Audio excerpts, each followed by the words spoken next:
أعوذ بالله من الشيطان الرجيم. بسم الله الرحمن الرحيم. سبحان الله وبحمده. سبحان الله العظيم وبحمده. أستغفر الله.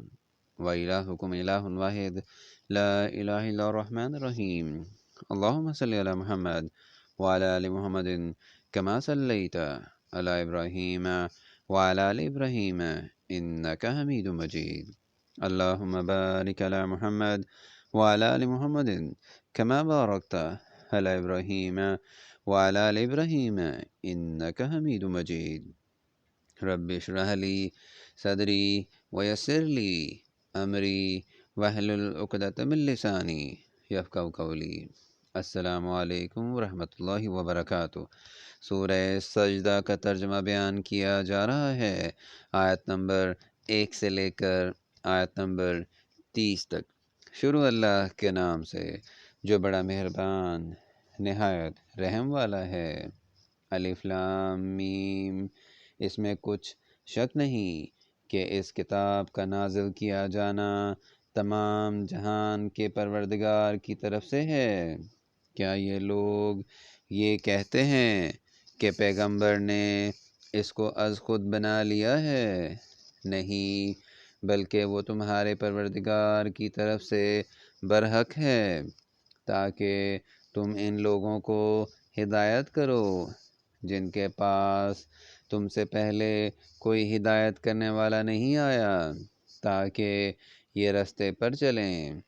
اللہ ہی تو ہے جس نے آسمانوں اور زمین کو اور جو چیزیں ان دونوں میں ہیں سب کو 6 دن میں پیدا کیا، پھر عرش پر قائم ہوا۔ اس کے سوا تمہارا نہ کوئی دوست ہے اور نہ سفارش کرنے والا۔ کیا تم نصیحت نہیں پکڑتے؟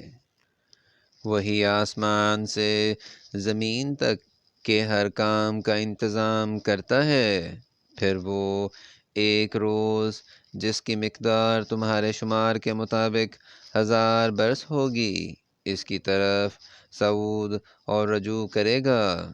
یہی تو پوشیدہ اور ظاہر کو جاننے والا اور غالب اور رحم والا اللہ ہے، جس نے ہر چیز کو بہت اچھی طرح بنایا، یعنی اس کو پیدا کیا اور انسان کی پیدائش کو مٹی سے شروع کیا، پھر اس کی نسل خلاصے سے یعنی حقیر پانی سے پیدا کی، پھر اس کو دوست کیا، پھر اس میں اپنی طرف سے روح پھونکی اور تمہارے کان اور آنکھیں اور دل بنائے، مگر تم بہت کم شکر کرتے ہو۔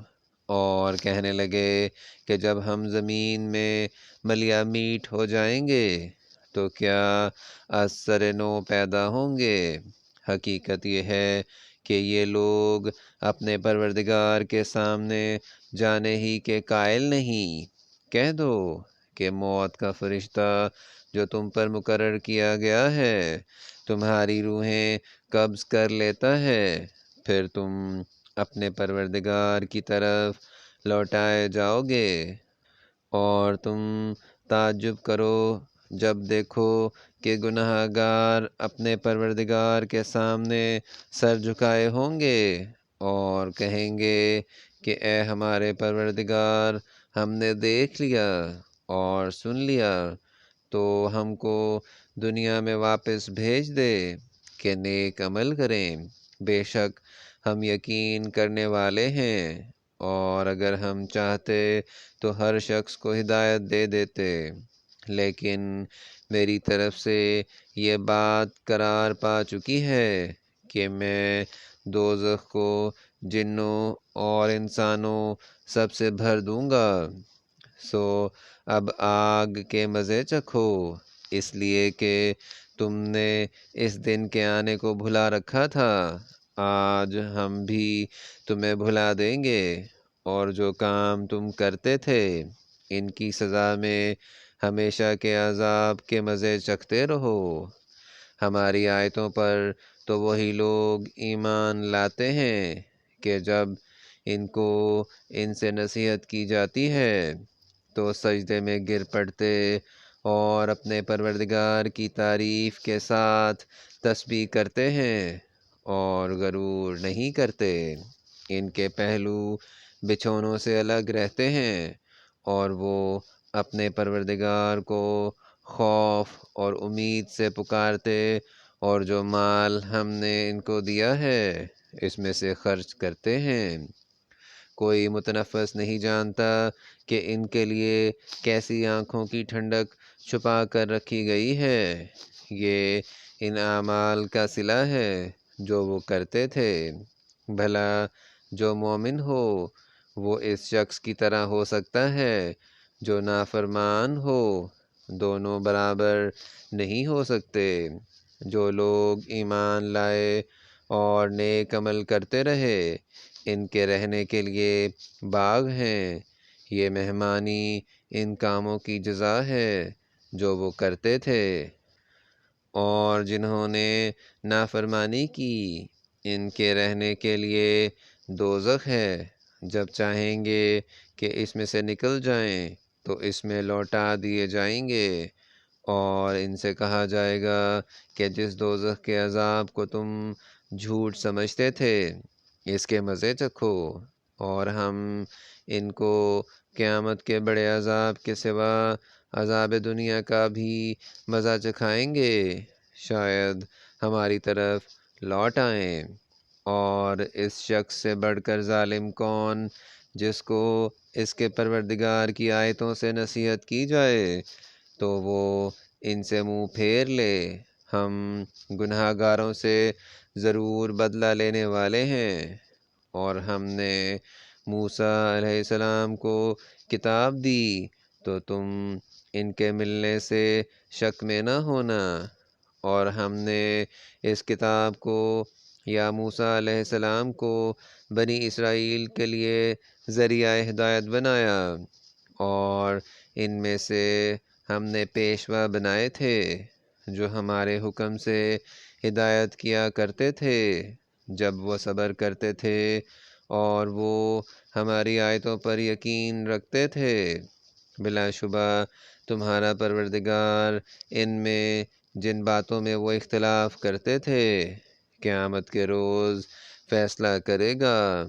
کیا ان کو اس امر سے ہدایت نہ ہوئی کہ ہم نے ان سے پہلے بہت سی امتوں کو جن کے مقامات سکونت میں یہ چلتے پھرتے ہیں ہلاک کر دیا؟ بے شک اس میں نشانیاں ہیں، تو یہ سنتے کیوں نہیں؟